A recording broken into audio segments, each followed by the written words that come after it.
You are not able to buy energy at competitive rates. I think ये जो culture है privileges और subsidies का that should end. इसकी वजह से हमारे सेक्टर्स competitive नहीं रहे क्योंकि हमें आदत ही नहीं थी competition की.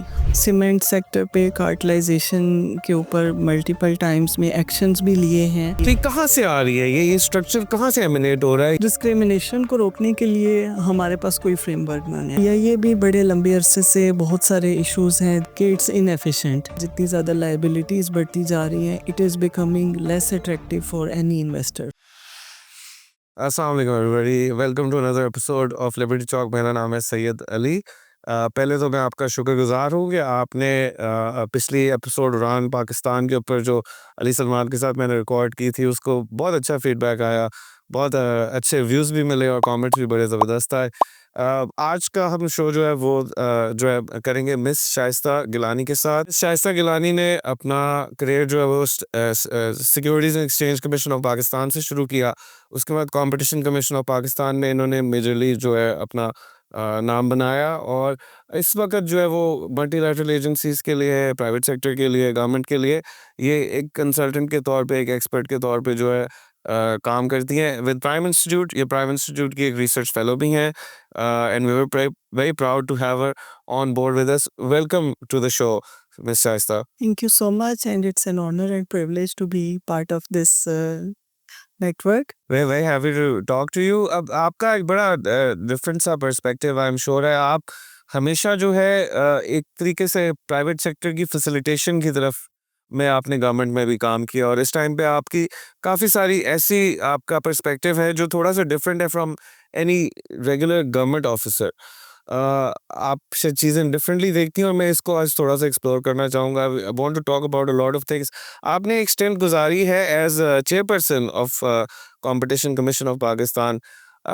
ये जो कंपटीशन कमीशन ऑफ पाकिस्तान है इसका रोल क्या है, कैसे ऑपरेट करती है, क्या इसका एक पॉजिटिव रोल रहा है? अच्छा, इसमें यह है कि कंपटीशन कमीशन का बहुत इम्पोर्टेंट रोल है हमारी इकोनॉमी के अंदर. और इसमें बेसिकली कंपटीशन है क्या कि इट शुड बी जितने भी मार्केट के अंदर पार्टिसिपेंट्स हैं उनको एक लेवल प्लेइंग फील्ड मिले to compete for the business. उसमें लेवल प्लेइंग फील्ड क्रिएट करना और इंश्योर करना जो है वो कंपटीशन कमीशन का काम है. इट्स लाइक कि जैसे कुछ बड़े प्लेयर्स होते हैं मार्केट के अंदर, कुछ छोटे प्लेयर. मैं बिल्कुल आपको एक सिंपल लैंग्वेज में इसका अरे मुझे आप ये बताएंगे एंटी ट्रस्ट लॉज जो है वो कंपटीशन कमीशन का मैंडेट है? जी बिल्कुल. इनको कुछ जुरिस्डिक्शंस में एंटी ट्रस्ट लॉज से भी रेफर किया जाता है जो कि basically to ensure competition, to break monopolies. अब यहाँ पे there is a main difference between monopoly and competition के. कंपटीशन लॉ जो है वो मोनोपोली को प्रोहिबिट नहीं करता. Right. वो बात करता है कि आप अपनी मोनोपोली या डोमिनेंट पोजीशन को अब्यूज़ ना करें. सही. So that is the basic purpose of competition कि फ्री कंपटीशन हो और फॉर द अल्टीमेट ऑब्जेक्टिव जो है वो वेलफेयर ऑफ कंज्यूमर्स है. फ्री एक्सेस हो for all the eligible people to the markets और टू द प्रोडक्ट्स. और ये बेसिकली मेन एम है कि एक लेवल प्लेइंग फील्ड क्रिएट करना. अभी मुझे बताएं इस वक्त पाकिस्तान की कोई कंपटीशन पॉलिसी है तो नहीं, इज दैट करेक्ट? जी, कंपटीशन पॉलिसी आप जैसे एक्सप्लिसिट टर्म्स में कहें कि ये कंपटीशन पॉलिसी डॉक्यूमेंट है तो वो तो आप इस तरह से कह सकते हैं कि एज इट इज़ वो कम ही होता है, कम ही जगहों पे होता है. बेसिकली जो एक्सप्रेस ये हो रही है कंपटीशन पॉलिसी वो through establishment of competition commission of Pakistan और टू प्रोमलगेशन ऑफ कंपटीशन एक्ट जो है वो इस कंट्री के अंदर इंट्रोड्यूस कर दी गई. अगर मैं आपको पूछूं कि पाकिस्तान की कंपटीशन पॉलिसी है क्या, हम किस तरह जो है मार्केट को हम देखते हैं, किस तरह हम लेवल प्लेइंग फील्ड क्रिएट करने की कोशिश कर रहे हैं, आप इस पे किस तरह हाउ वुड यू डिफाइन? इसमें देखिए कंपटीशन कमीशन का जो रोल है ना वो कंपटीशन लॉ की एडमिनिस्ट्रेशन एंड इन्फोर्समेंट है. सही. और कंपटीशन लॉ बेसिकली थ्रू एक पूरा मैकेनिज्म प्रोवाइड करता है जिसके अंदर पॉलिसी एंगल से भी प्रोविजंस रखी गई हैं थ्रू कंपटीशन एडवोकेसी और पॉलिसी रिफॉर्म्स जो कि कंपटीशन कमीशन का रोल है कि थ्रू वो ओपन हियरिंग्स और पॉलिसी नोट्स वो गवर्नमेंट को डिफरेंट तरह की पॉलिसी एडवाइस दे. तो ट्रेडिशनली आप लोग किस इंडस्ट्रीज पे फोकस करते रहे हैं ये बताएं? हमारा कोई स्पेसिफिक इंडस्ट्री स्पेसिफिक ना तो लॉ है और ना ही कमीशन का इंडस्ट्री स्पेसिफिक फोकस रहा है कभी भी. जहाँ पे भी हमने थ्रू आवर ओन रिसर्च या थ्रू सम कंप्लेंट्स या थ्रू सम इवेंट्स कभी हाईलाइट हुए हैं कंपटीशन इश्यूज और मैटर्स, तो वहाँ वहाँ पे हमने एक्शन लिया है, और जो एक्शन रिक्वायर्ड था वो उस तरह का एक्शन कोशिश हमारी होती थी रही थी। और अभी भी competition commission is doing very good in taking steps कि वो जहाँ पे पॉलिसी नोट्स आपने इशू करने हैं through the issuance of policy notes to the government, वो पॉलिसी रिफॉर्म्स के लिए भी काम कर रहे हैं। वेरियस जो गवर्नमेंटल कमेटीज़ हैं, जो फोरम्स हैं, उनका भी कंपटीशन कमीशन पार्ट है, और वहाँ पे भी वो पॉलिसी रिफॉर्म्स में कंट्रीब्यूट करता है कि जो मैक्सिमम जो गवर्नमेंट की डिफरेंट पॉलिसीज़ हैं वो अलाइन हो सके with the principles of competition. नहीं तो आपके ख्याल में क्या गवर्नमेंट कामयाब रही है शुगर सेक्टर के अंदर कंपटीशन को मॉनिटर करने और चलाने में, या सीमेंट का सेक्टर ले ले या गैस ले ले? मुझे तो लगता है मेजर सेक्टर्स के अंदर अ, थोड़ा सा क्रोनिज्म का एलिमेंट, थोड़ा नहीं बल्कि बहुत ज़्यादा क्रोनिज्म का एलिमेंट जो है वो इट्स देयर। लाइसेंस राज के थ्रू जो है बहुत सारी कंपनीज के लिए बैरियर्स टू एंट्रीज है मार्केट्स के अंदर एंटर होने के। तो जब इतने सारे बैरियर्स टू एंट्रीज होंगे तो I don't think there is a possibility of having healthy competition in the country. जी, जी, बिल्कुल, हमारा जो है वो कंट्री को आप देखें कि हमने मूव किया है from a public sector led economy towards a private sector led economy, और अभी ये सफ़र जारी है। सही। सो हम ये नहीं कह सकते कि गवर्नमेंट नाकाम है या कंपटीशन कमीशन नाकाम है। It's a gradual and slow process जिसमें बहुत सारी हिंड्रेंसेस भी आती रही हैं। जहाँ जहाँ पे प्राइवेटाइजेशन हुई है, सेक्टर्स ओपन अप हुए हैं, कंपटीशन इंट्रोड्यूस हुआ है, वहाँ पे बेहतरी आई है और लोगों ने फील भी की है। इसकी मिसाल टेलीकॉम सेक्टर है, बैंकिंग सेक्टर है, और भी काफ़ी सारे सेक्टर्स हैं। सीमेंट में भी मेजॉरिटी पहले गवर्नमेंट ओन्ड थी, अब तो सारी प्राइवेट ओन्ड कंपनीज हैं जो सीमेंट सेक्टर में काम कर रही हैं। शुगर एक ऐसा सेक्टर है जो कि मैं समझती हूँ कि अभी तक काफ़ी हेविली रेगुलेटेड है, लेकिन उसमें भी ओपननेस हो रही है। अभी तो काफ़ी ज़्यादा ऐसी रिफॉर्म्स लाई गई हैं जिनमें एक फ्री मार्केट प्रिंसिपल्स अपनाए गए हैं। व्हीट सेक्टर है, जो एसेंशियल कमोडिटीज़ से रिलेटेड सेक्टर्स हैं जिनमें फूड सिक्योरिटी के एलिमेंट्स हैं, वहाँ पे अभी भी स्टिल गवर्नमेंट बहुत कॉशियस अप्रोच के साथ चल रही है लिबरलाइज करने में या फ्री मार्केट इंट्रोड्यूस करने में। मुझे लगता है कि वहाँ पे थोड़ा-सा प्रोसेस को ज़रा उसमें ऑल्दो थोड़ा-सा रिस्की भी होता है कि उसमें डिस्टॉर्शंस बहुत ज़्यादा आ जाती हैं। वहाँ पे कॉशियस अप्रोच के साथ चल रहे हैं। लेकिन जो सर्विस सेक्टर्स हैं और जो जैसे पावर सेक्टर है, जैसे और सेक्टर्स हैं, वहाँ पे तो मेरे ख़्याल में रिफ़ॉर्म्स का प्रोसेस हमें एविएशन सेक्टर है, पीआईए को प्राइवेटाइज़ करने की एफ़र्ट जारी है। सो यहाँ पे मुझे लगता है कि थोड़ा-सा प्रोसेस को स्पीड अप करना चाहिए, प्रायोरिटाइज़ करना चाहिए, और इन सेक्टर्स को जो है वो कंप्लीटली ओपन फॉर कॉम्पिटिशन करना चाहिए।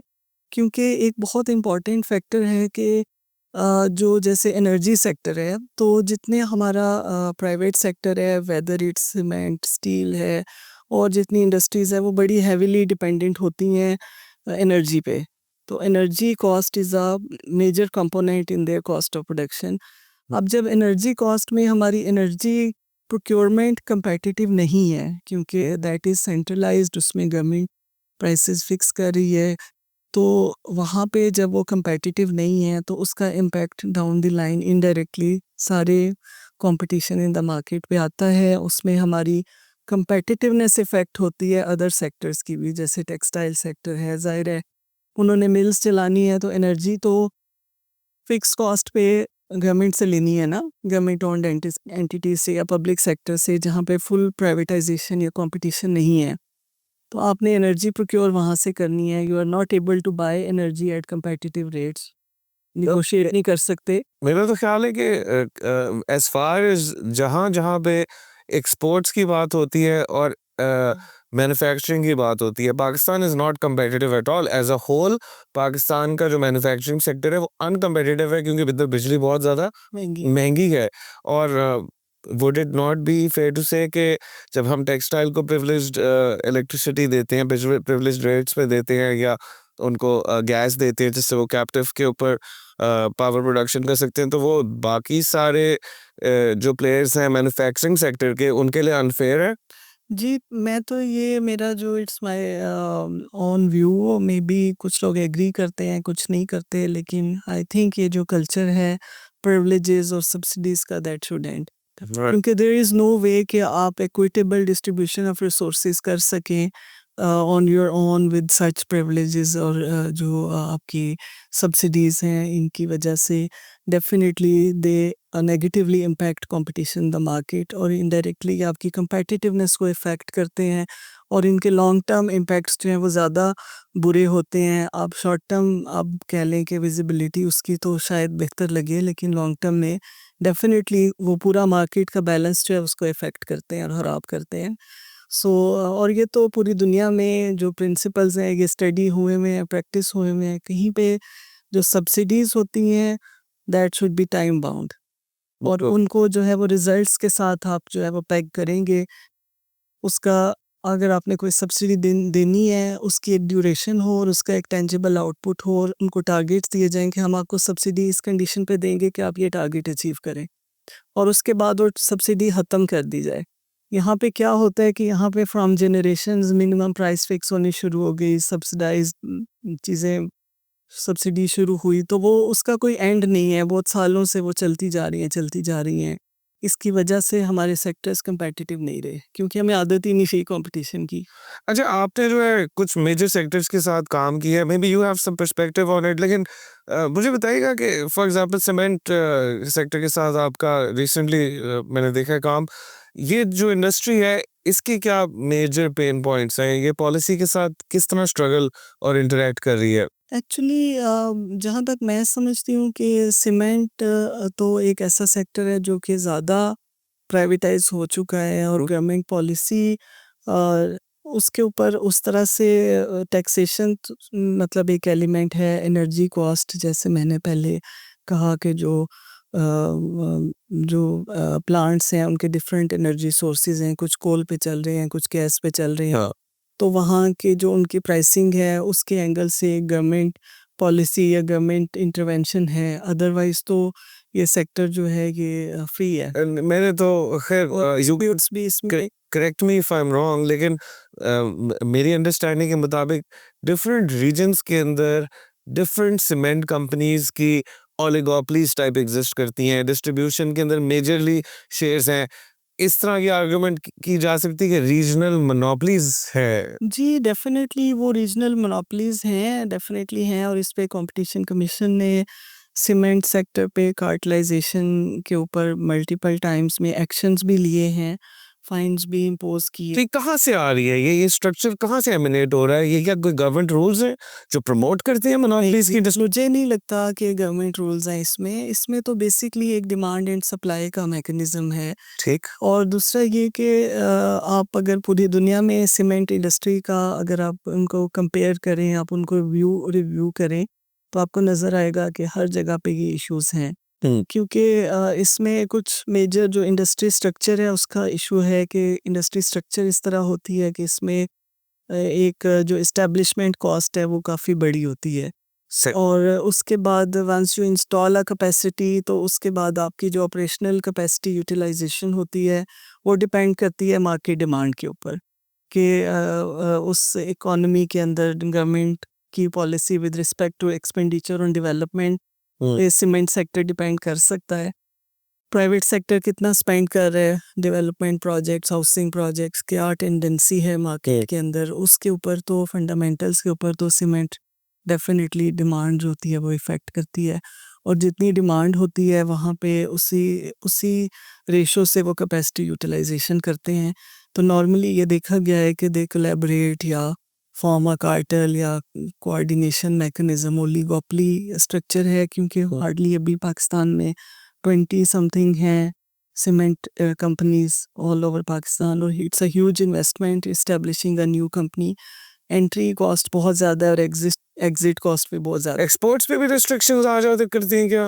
एक्सपोर्ट्स पे सो फार तो मुझे नहीं लगता टू माय नॉलेज मुझे नहीं लगता कि एक्सपोर्ट पे कुछ रिस्ट्रिक्शन है लेकिन वहाँ पे export policies definitely other countries की भी इंपोर्ट पॉलिसीज़ होती हैं और पाकिस्तान की भी policy It's a heavily regulated sector across the world.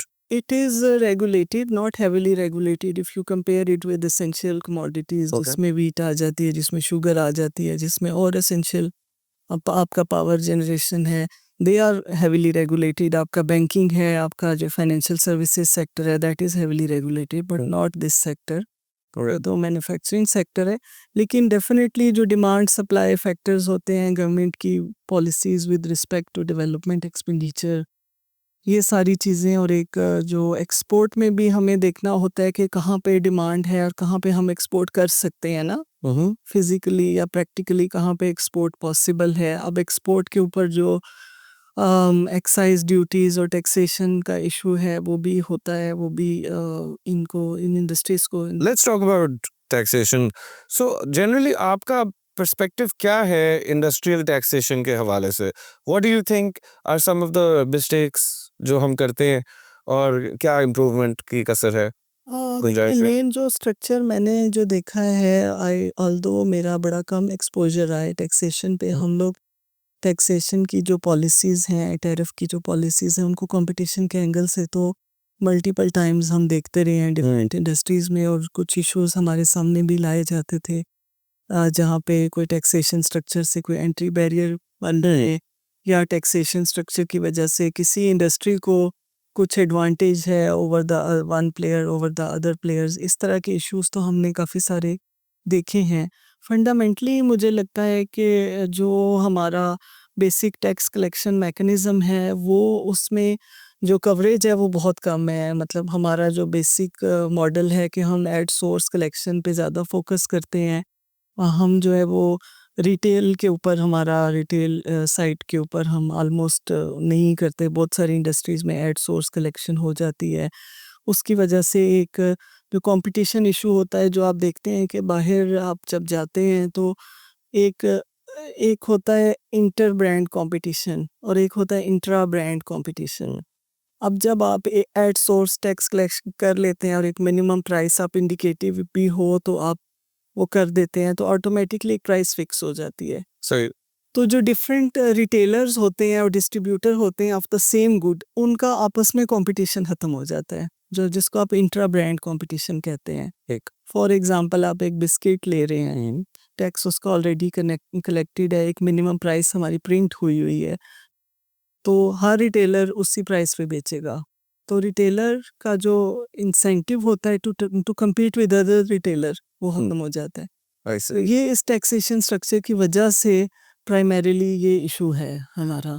अच्छा, अब हम देख रहे हैं कि पिछले 10 साल से जो है गवर्नमेंट कॉन्स्टेंटली फेल कर रही है प्राइवेटाइजेशन के ट्रांजैक्शंस को कंप्लीट करने में। थिंक केस इन पॉइंट एक जो पाकिस्तान स्टील मिल्स का तो very famous case in point, but most recently PIA is a case.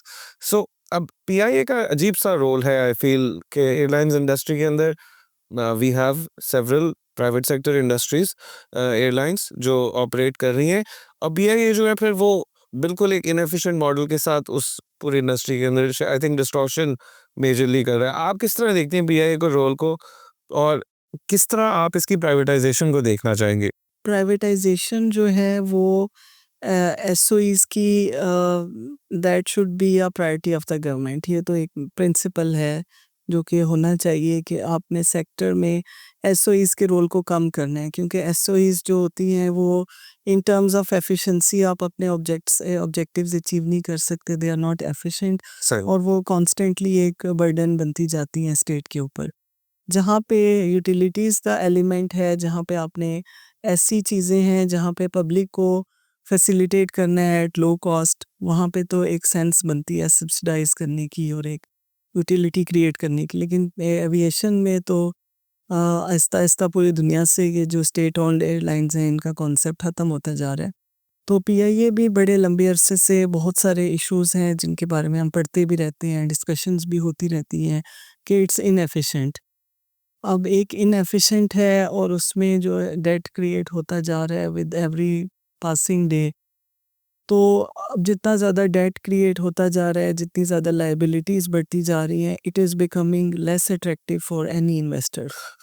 लेकिन लेकिन आई टेक योर आर्गुमेंट के शायद पब्लिक सेक्टर एयरलाइंस का ट्रेंड खत्म होता जा रहा है, लेकिन जो सबसे बड़ी एयरलाइंस और सबसे कामयाब एयरलाइंस भी हम देखते हैं वो शायद पब्लिक सेक्टर की एयरलाइंस है। कतर एयर का या दोहा एयर का, टर्किश एयरलाइन का, ये एग्जांपल्स दिए जाते हैं। आई थिंक दीज आर एसओईज तो आप कैसे कह सकती हैं कि प्राइवेट सेक्टर जो मोर रेलेवेंट है?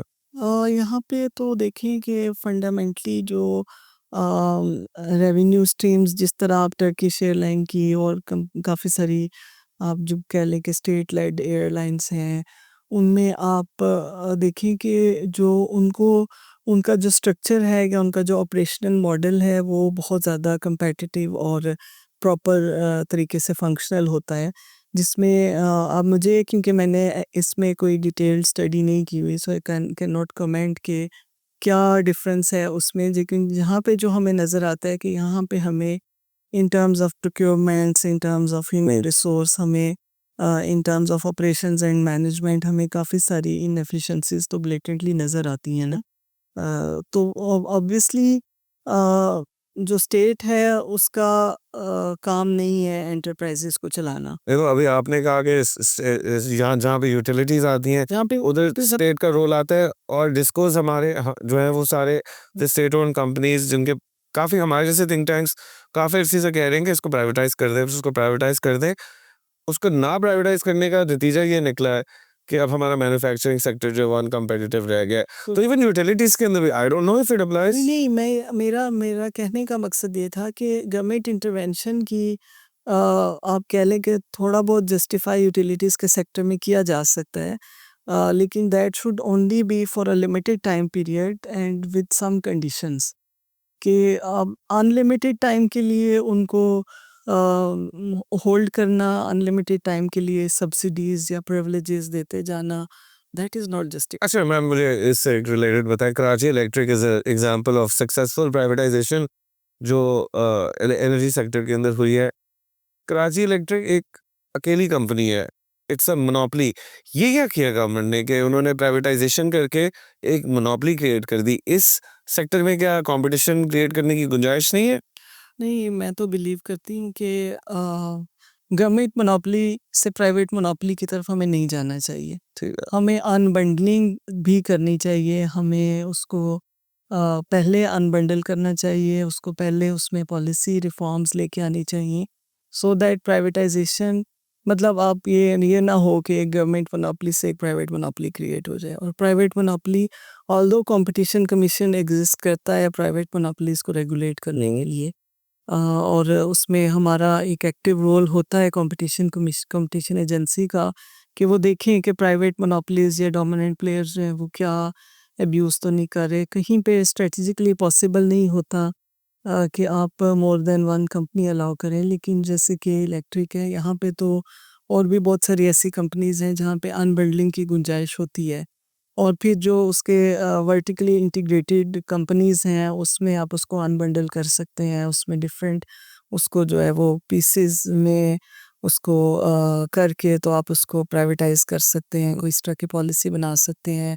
एंट्री बैरियर क्योंकि जब एक प्राइवेट मोनोपोली हो जाएगी तो वो एक इन इटसेल्फ एक एंट्री बैरियर होगा।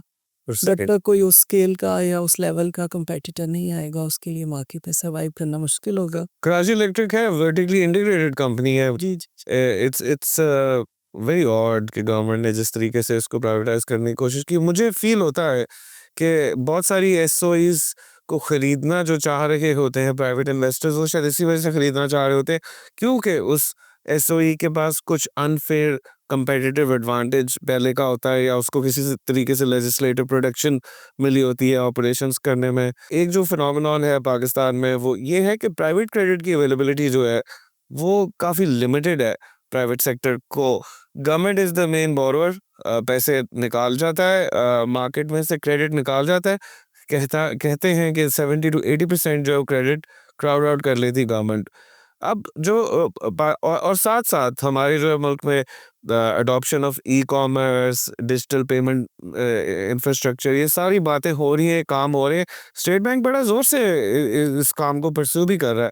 आप किस तरह देख रही हैं कि जो जो आगे की क्रेडिट मार्केट्स हैं और उनके अंदर जो ऑपरेटर्स हैं, उनकी क्या चैलेंजेस और स्ट्रगल्स हैं, और कहाँ पे हमें अब कुछ लो हैंगिंग फ्रूट नज़र आना शुरू है, अपॉर्चुनिटीज़ रियलाइज़ होने को है? जी, पाकिस्तान में तो जहाँ से अ, आप कह लें कि बैंकिंग सेक्टर है या प्राइवेट सेक्टर क्रेडिट अवेलेबिलिटी है, ये 2-3 इसमें सिनेरियोज़ हैं।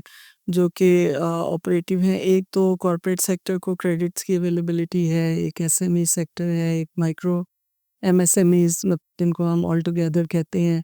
फिर जो जनरल पब्लिक है, जैसे आजकल बड़ा है डिजिटल मार्केट्स, क्योंकि पूरी दुनिया में काफ़ी ज़्यादा अब तो ऑलमोस्ट टेक ओवर कर चुकी हैं कन्वेंशनल बैंकिंग को इन टर्म्स ऑफ कंज्यूमर प्रोडक्ट्स जो आप कह लें।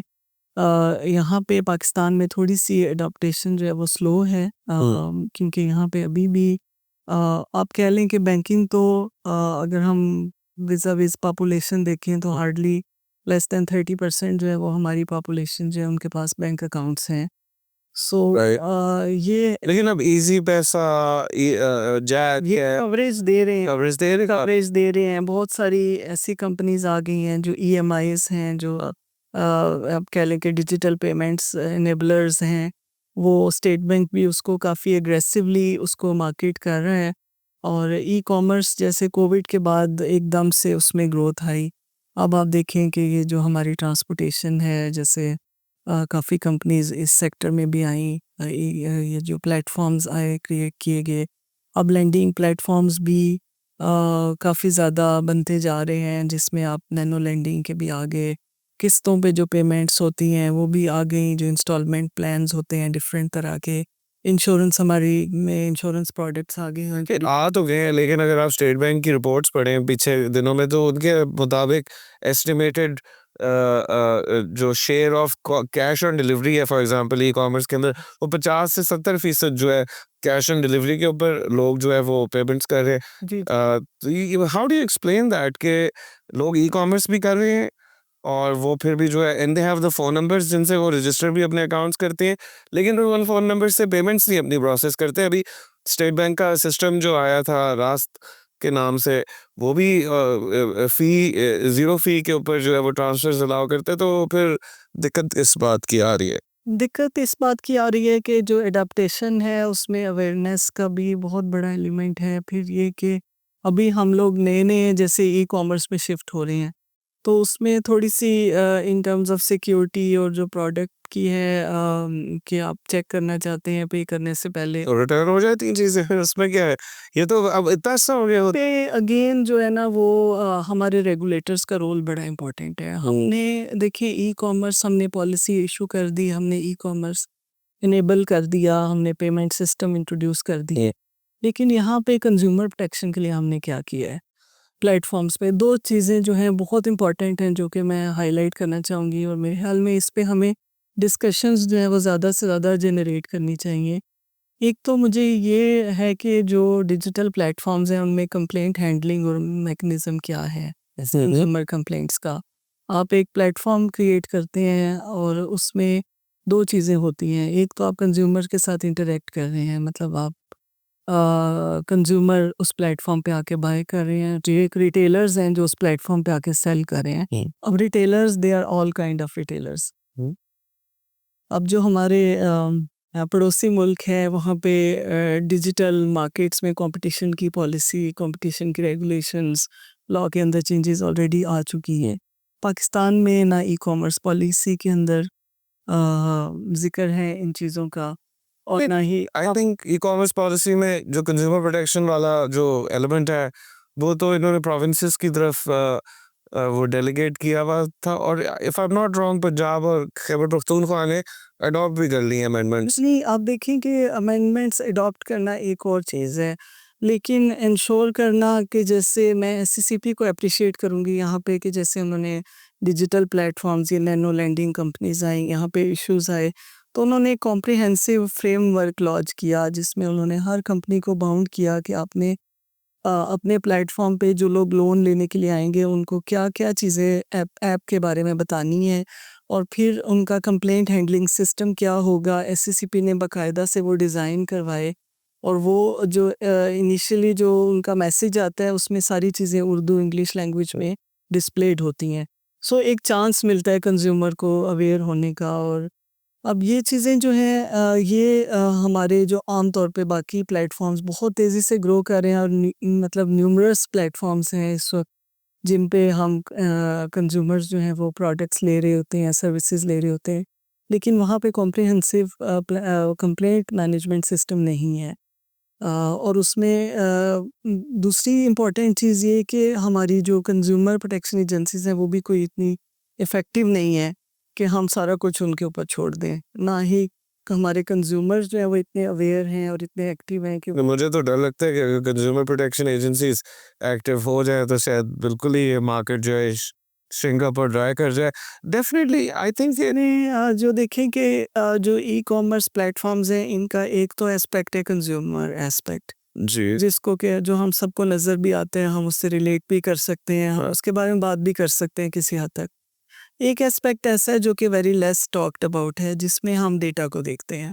ये आप देखें कि हर प्लेटफ़ॉर्म जो है ना वो डेटा जनरेट कर रहे हैं, ठीक है? अब वो जो प्लेटफ़ॉर्म है उसके पास एबिलिटी होती है कि वो उस डेटा को यूज़ करके they can discriminate against small businesses against of course वो जो उस डिस्क्रिमिनेशन को रोकने के लिए हमारे पास कोई फ्रेमवर्क नहीं है। Is that important to it is very important क्योंकि आप ये देखें कि हमारे यहाँ बहुत सारी कंपनीज़ आती हैं but they can not survive.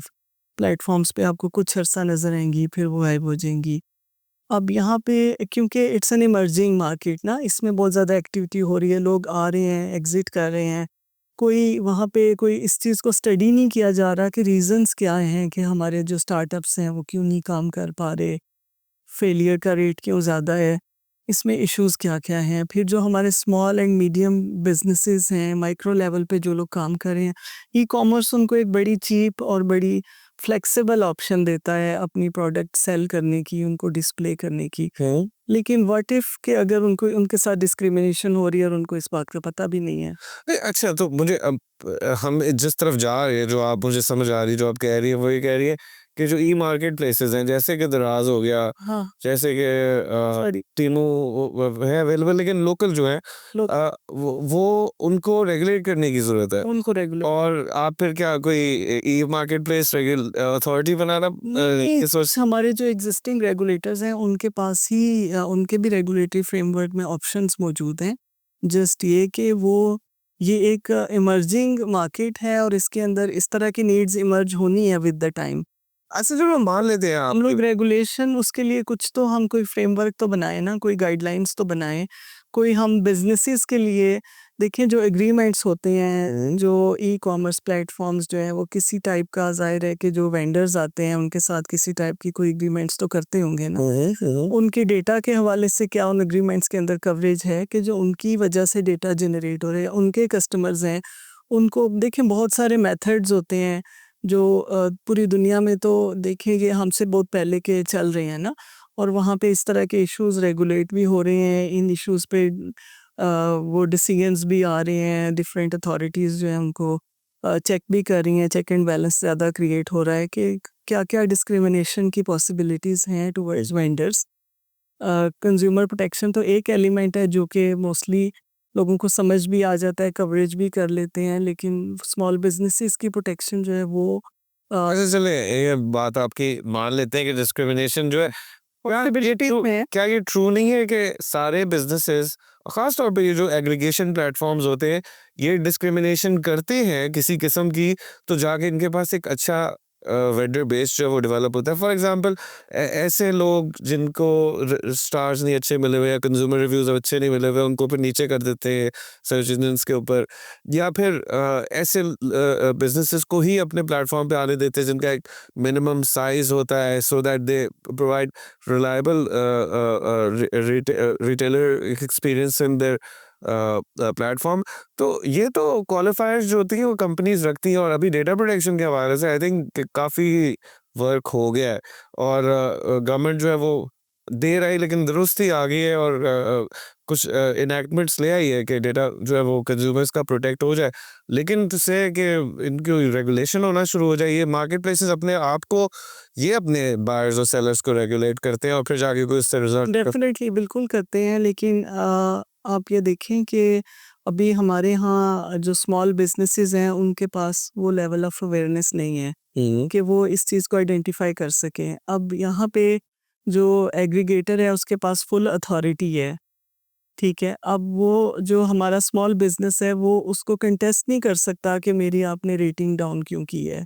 और ना ही कोई उसका फ्रेमवर्क उसको मतलब बताया जाता है कि आप हमारे प्लेटफॉर्म पे आ रहे हैं तो उसकी टर्म्स एंड कंडीशंस में ये शामिल है कि हम आपको बगैर बताए कर सकते हैं या ऑन आवर ओन, या आपके जो कस्टमर्स हैं उनका डेटा हम किसी और वेंडर के साथ, आपके कंपेटिटर के साथ शेयर कर सकते हैं ताकि वो उनको कोई एक्सक्लूसिव मार्केटिंग ऑफ़र दे सके।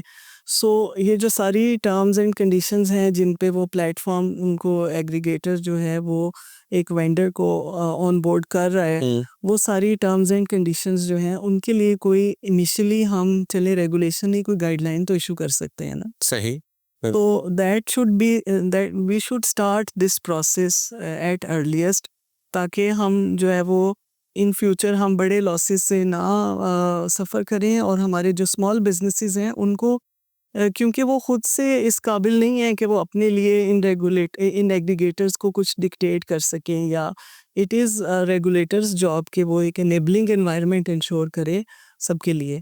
तो कंपटीशन कमीशन का भी काम है, सीसीपी का भी काम है, पीटीए का भी काम है, जो हमारे जितने ई कॉमर्स पॉलिसी के अंदर भी ये चीज़ें होनी चाहिए कि ठीक है, मतलब हमारे यहाँ कोई रेगुलेशन नहीं है, anyone can launch a platform, e commerce platform कोई भी एग्रीगेटर बन सकता है, इस पे कोई एंट्री बैरियर नहीं है, लेकिन there should be some guidelines, कोई रेगुलेशन होनी चाहिए कि जो इनकी जो कॉन्डक्ट है उसको भी विज़ कंज्यूमर भी देखे एंड विज़ वेंडर्स भी देखे, specially for the protection of small and medium and micro level जो हमारे बिजनेसेस हैं उनको।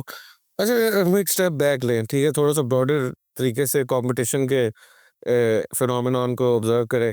कंपेटिटिव मार्केट्स अच्छी होती हैं आपकी इकॉनमी के लिए। आपके प्रोड्यूसर्स एफिशिएंट होने की कोशिश करते हैं, नए-नए इनोवेशन आने के चांसेस होते हैं। अब पाकिस्तान जो है वो जनरली एक प्रोटेक्टिव किस्म की कंट्री रहा है इन टर्म्स ऑफ कि इधर किस किस प्रोडक्ट का एक्सेस है, और फिर अगर प्रोडक्ट जाने वाली भी बात है तो तब भी प्रोटेक्शंस आ जाती हैं। फॉर एग्जांपल शुगर के ऊपर एम्बार्गो लगा होता है, एक्सपोर्ट्स नहीं हो सकते, फिर बीच में खोल देते हैं, फिर बंद कर देते हैं, सब डिमांड सप्लाई जो मैनेज करते रहते हैं। लेकिन इंटरनेशनल एरिना के अंदर पाकिस्तान की कंपेटिटिवनेस है लो, और सिवाय कुछ प्रोडक्ट्स के, टेक्सटाइल कहते हैं लेकिन टेक्सटाइल पूरा कंपेटिटिव नहीं है। कुछ प्रोडक्ट्स हैं टेक्सटाइल के अंदर जो कंपेटिटिव है। ये जो कंपेटिटिवनेस है, और ये भूल जाएंगे एनर्जी जो अभी सस्ती होने वाली है, अभी नहीं होने वाली सस्ती। इवन दो गवर्नमेंट ने काफ़ी कुछ प्रॉमिस किए, तो हम क्या क्या और मेजर्स ले सकते हैं कि अपने आप को कंपेटिटिव कर लें इंटरनेशनली। हमारा वर्कफोर्स भी क्या, इज इट कंपेटिटिव? जाके लोग काम तो करते हैं, लेकिन how can we improve our competitiveness prospects? उसमें देखिए जहाँ तक बात है कंपेटिटिवनेस की, तो डेफ़िनेटली हमारी एज़ ए कंट्री बड़ी लो है। इसमें वर्कफ़ोर्स भी एक बहुत बड़ा कंपोनेंट है, हमारी प्रोटेक्शनिस्ट पॉलिसीज़ भी एक बहुत बड़ा कंपोनेंट है, हमारी एनर्जी कॉस्ट भी एक बहुत बड़ा कंपोनेंट है, एवरीथिंग इज़ देयर। लेकिन स्टिल जो है वो लोग एक्सपोर्ट भी कर रहे हैं। काफ़ी सारे लोग हैं जो एक्सपोर्ट इंडस्ट्री में हैं और बड़े अरसे से काफ़ी सारे लोग हैं, कुछ मतलब काफ़ी सारे हैं जो कि कर रहे हैं ना, मतलब इतने अरसे से एक्सपोर्ट्स हो रही हैं, काफ़ी सारे सेक्टर्स में हो रही हैं एक्सपोर्ट्स। इनको बढ़ाने की तो बहुत ज़्यादा ज़रूरत है, और इंसेंटिवाइज़ करने की ज़रूरत है कि गवर्नमेंट फ्रेंडली पॉलिसीज़ लेके आए इन सेक्टर्स में। और एक जो स्किल डेवलपमेंट है that is also very important. एक जो और बड़ा इम्पोर्टेंट एलिमेंट है वो ब्रांडिंग और जो आईपीज़ हैं वो भी बड़ी इम्पोर्टेंट है हमारी इन कम्पेटिटिवनेस को इम्प्रूव करने के लिए। ज़ाहिर है कि आप उससे एक नीश क्रिएट करते हैं, बेंचमार्किंग होती है, जब आप कोई ब्रांड अपनी बनाते हैं तो डेफ़िनेटली आप कोशिश भी करते हैं कि आप उसका एक इमेज भी क्रिएट करें, उसके ऊपर थोड़ी बहुत इन्वेस्टमेंट भी करें, और उसमें डेफ़िनेटली आपका जो एक कम्पेटिटिवनेस है वो पॉजिटिवली इम्पैक्ट होती है विद द ब्रांडिंग। सो और एक फिर आप एक सेल्फ अपने आप को रेगुलेट करते हैं कि आपने अपने लिए जो स्टैंडर्ड सेट किया है, at least you try to meet that standard in terms of quality and production और कॉस्ट और हर चीज़ के हवाले से वो चीज़ें आप करते हैं। सो देर आर मैनी एलिमेंट्स, लेकिन मेरे ख्याल में स्किल डेवलपमेंट, टेक्नोलॉजी, काफ़ी सारी जगहों पे टेक्नोलॉजी भी हमारी इतनी अपडेटेड नहीं होती जिसकी वजह से हमारी प्रोडक्शन इम्पैक्ट हो रही होती है, और एंट्री बैरियर्स भी होते हैं। फिर उसमें हमारी finance, access to finance for small businesses, medium business, small and medium industry, क्योंकि स्मॉल एंड मीडियम जो है वही ग्रो करके लार्ज इंडस्ट्री में जाती है। सो वहाँ पे फाइनेंसिंग भी यूजुअली लोगों को अवेलेबल नहीं होती, उस पे भी गवर्नमेंट काफ़ी सारा काम कर रही है, लेकिन अभी रिजल्ट्स जो हैं उस तरह से ट्रांसलेट होके नहीं आ रहे।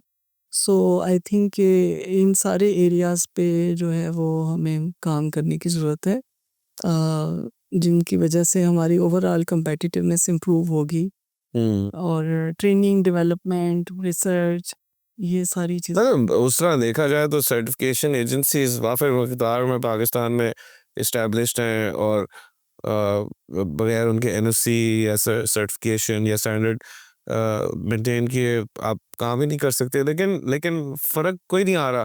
और हम बात करते हैं इवन अभी रीसेंट प्लान्स के अंदर उड़ान पाकिस्तान के अंदर प्राइम मिनिस्टर्स ट्रांसफॉर्मेशन प्लान के अंदर मेड इन पाकिस्तान की बड़ी बात हो रही है, लेकिन this only applies to those items जिनको हम फुली मैन्युफैक्चर करते हैं, एंड टू एंड हम उसकी मैन्युफैक्चरिंग करते हैं।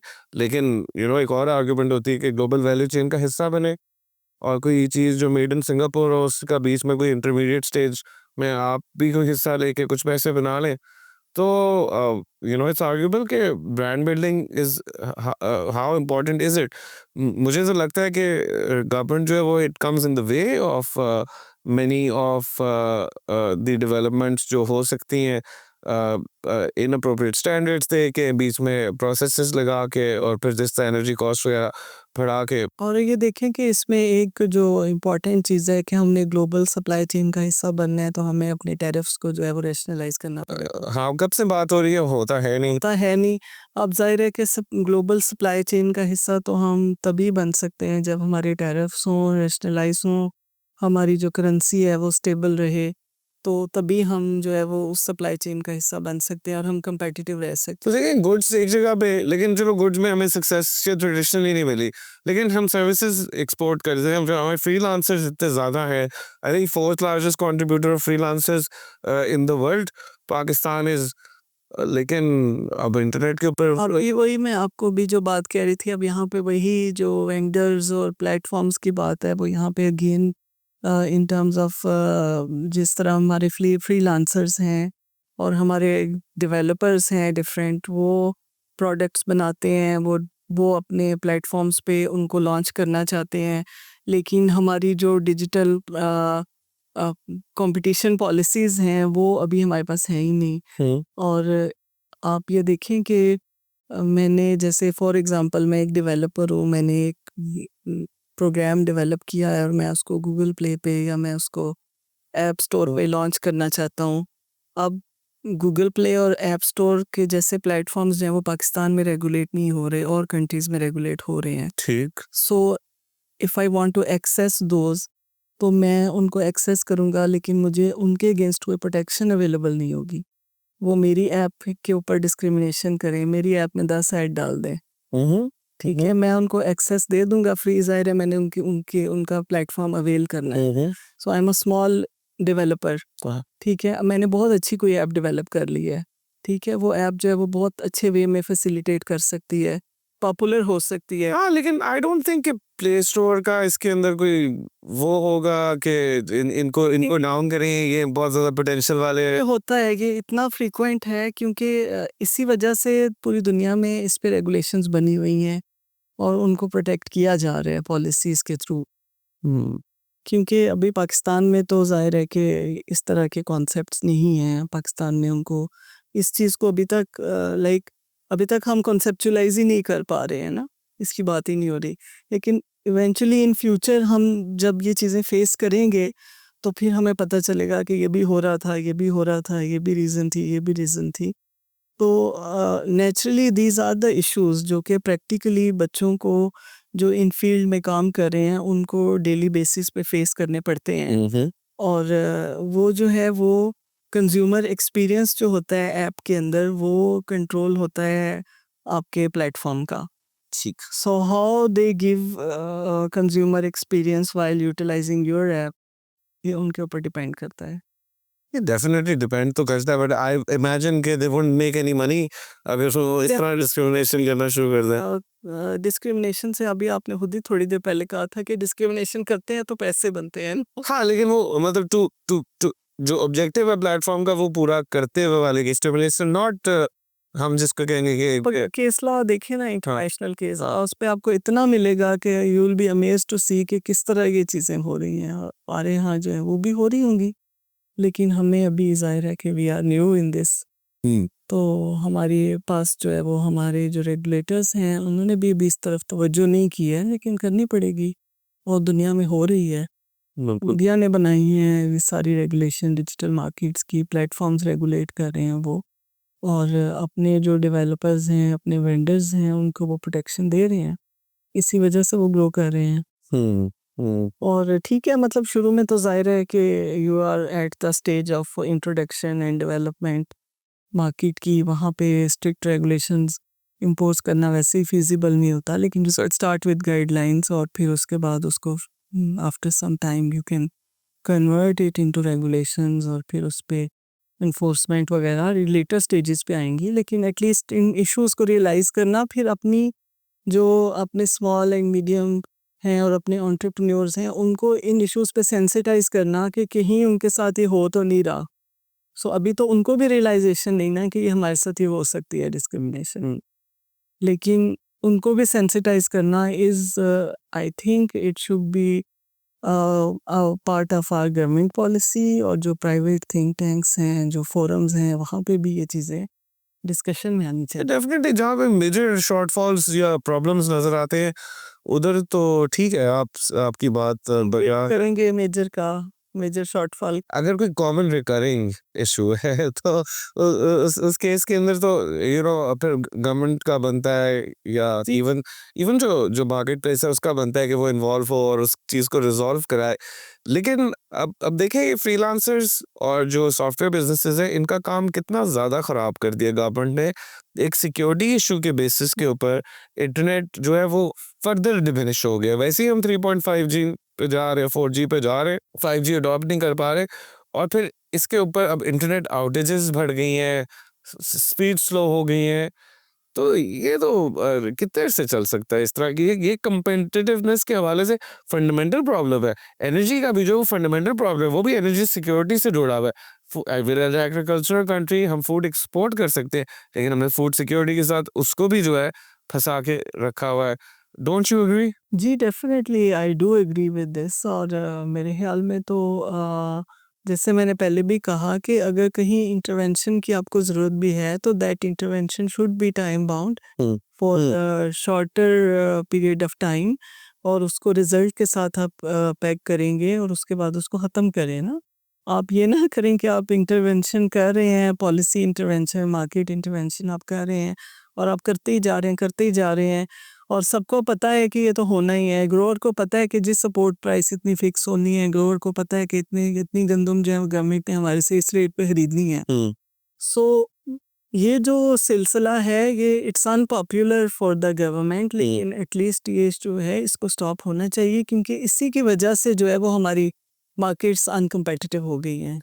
अच्छा, अब वेरी ब्रॉडली स्पीकिंग अगर पाकिस्तान की competitiveness को इम्प्रूव करना हो तो और अक्रॉस ऑल सेक्टर्स, तो क्या आपकी एक दो तजवीज़ होंगे? देखिए, सबसे बड़ी तजवीज़ तो मेरी यही होगी कि जितनी भी जहाँ-जहाँ पे गवर्नमेंट की इंटरवेंशंस हैं इन टर्म्स ऑफ मार्केट, वहाँ पे वो इंटरवेंशंस जो हैं उनको थोड़ा-सा आप मैप करें, उनको थोड़ा-सा आप वो करें, रेगुलेट करें, उनको थोड़ा-सा जहाँ-जहाँ पे ख़त्म हो सकती हैं वहाँ पे ख़त्म करें, जहाँ पे उनको लिमिट किया जा सकता है वहाँ पे उनको लिमिट करें, और उनको रिज़ल्ट्स के साथ अटैच करें, सो दैट उनकी जो अगर रिज़ल्ट ओरिएंटेड नहीं होंगी इंटरवेंशंस तो तब उनका कोई फ़ायदा नहीं, उनको बिल्कुल मार्केट के अंदर से मेरे ख़्याल में रिमूव होना चाहिए। सेकेंडली ये कि एंट्री बैरियर्स जहाँ-जहाँ पे हैं वहाँ पे वो भी रिव्यू होने चाहिए, ख़त्म होने चाहिए। अगर कोई फंडामेंटली ऐसी चीज़ें हैं जहाँ पे आपके लिए ज़रूरी है रखना, एंट्री रिस्ट्रिक्ट करना मार्केट के अंदर, वहाँ पे आप करें, लेकिन वहाँ पे फिर जो आपकी पॉलिसीज़ हैं वो इस तरह हों कि they should not discriminate between the consumers. उस डोमिनेंस या उस मोनोपोली को अब्यूज़ करने की एबिलिटी जो है उसको आप कम से कम रखें। through regulations. अच्छा मैं पढ़ रहा था एक on on a closing note just something I want to discuss. मैं पढ़ रहा था कि आप यूनिसेफ की तरफ से भी you are working on tax reform. कोई इसका मुझे आप बताएंगे कि what is this work about? I think it's related to women rights. जी, it's a very important issue and thanks for bringing this up. उसमें जो मैं काम कर रही हूँ with UNICEF as a consultant, that is for tax reforms for menstrual health and hygiene products. उसमें ये है कि हमारा जो टैक्स रेट है वो बहुत ज़्यादा है, और गवर्नमेंट ने जो menstrual health and hygiene products हैं, जो सैनिटरी नैपकिन्स हैं, इनको एज ए लग्जरी कैटेगराइज किया। Categories even food baby food के ऊपर ये ड्यूटीज लगा देते हैं, is it true? Baby food तो आप कह लें कि वो तो एक चॉइस हो सकती है कि यू वांट टू बाय और नॉट, और आप वहाँ पे उनके तो अल्टरनेट्स अवेलेबल हैं। लेकिन जो menstrual health and hygiene products हैं जो पाकिस्तान के अंदर बन रही हैं, कुछ इंपोर्टेड उनके रॉ मटेरियल्स हैं जिनके ऊपर बहुत हैवी ड्यूटीज़ लगी हुई हैं, उनके ऊपर टैक्स रेट्स बहुत ज़्यादा हैं, सेल्स टैक्स उसके ऊपर लगा हुआ है 18%, just like all other products. तो दिस इज़ अ नेसेसिटी, जिस तरह फूड एक नेसेसिटी है, और this is a basic human right कि ख़वातीन को एक्सेस हो for safe health and hygiene product. जो आपका इस पे क्या व्यू है कि इन प्रोडक्ट्स की जो इनके अराउंड जो रेगुलेशंस और ड्यूटीज हैं और टैक्सेस हैं, उनको क्या इक्वलाइज कर दिया जाए बाकी सारों के साथ, या completely eliminate? So I will go for a complete elimination of all kinds of taxes and duties, क्योंकि हमारे यहाँ यूजेज ऑलरेडी बहुत कम है। सेफ मेंस्ट्रुअल जो प्रैक्टिसेस हैं वो बहुत क्वेश्चनेबल हैं in a larger part of the segment of population जो हमारी रिप्रोडक्टिव एज में है। सो हमें हमारी जो as per our study on 1 out of 5 girls they cannot continue education during menstruation, और इन डेज के अंदर वो या तो छुट्टी कर लेती हैं, या समटाइम्स तो बहुत ज़्यादा लार्ज पॉपुलेशन में ये भी होता है कि वो स्कूल जाना ही छोड़ देते हैं बच्चियाँ। तो that is an alarming issue. इसका इम्पैक्ट हेल्थ पे है, एजुकेशन पे है, हमारी ability of women to participate in the economic activities वो भी बड़ी लिमिट हो जाती है इन डेज़ के अंदर, जब उनको एक सेफ और products menstrual health and hygiene related products हैं उनको अवेलेबल नहीं होती to a larger segment of the population. So this a very serious issue जिस पे गवर्नमेंट को जो है वो तवज्जो करनी चाहिए। हम कोशिश कर रहे हैं कि उनकी हम नोटिस में ये चीज़ लेके आएँ और इस पे कोई पॉलिसी रिफॉर्म। ये भी कॉम्पिटिटिवनेस का एक मेजर एस्पेक्ट है कि आपकी पॉपुलेशन जो है वो कितनी बीमार होती है, कितनी पढ़ी लिखी है, और उसके बाद वो कितना पार्टिसिपेट कर सकती है। If we are to maybe look into those products जिनसे लोगों को एक बेनिफिट होता है, जिसके से उनके हॉस्पिटल के विजिट्स कम हो सकते हैं या उनकी हेल्थ केयर के ऊपर कॉस्ट कम हो सकती है, तो I think these are all things कि इनकी एक इकोनॉमिक सेंस भी बनती है। इनको गौर से देख लेना चाहिए गवर्नमेंट को। At this note I would like to thank you Shaista Gilani miss for joining us on this show. बहुत सारी चीज़ें पता चली, मेरा तो दिल कर रहा था कि हम थोड़ी लंबी बात करें और ज़्यादा कंपटीशन पॉलिसी के ऊपर, एंड इंशाल्लाह हमें मौका मिले फ्यूचर के अंदर। To our viewers, thank you so much for joining us. Till next time Liberty Chowk में आपको फिर से वेलकम करेंगे। आज के लिए खुदा हाफिज़।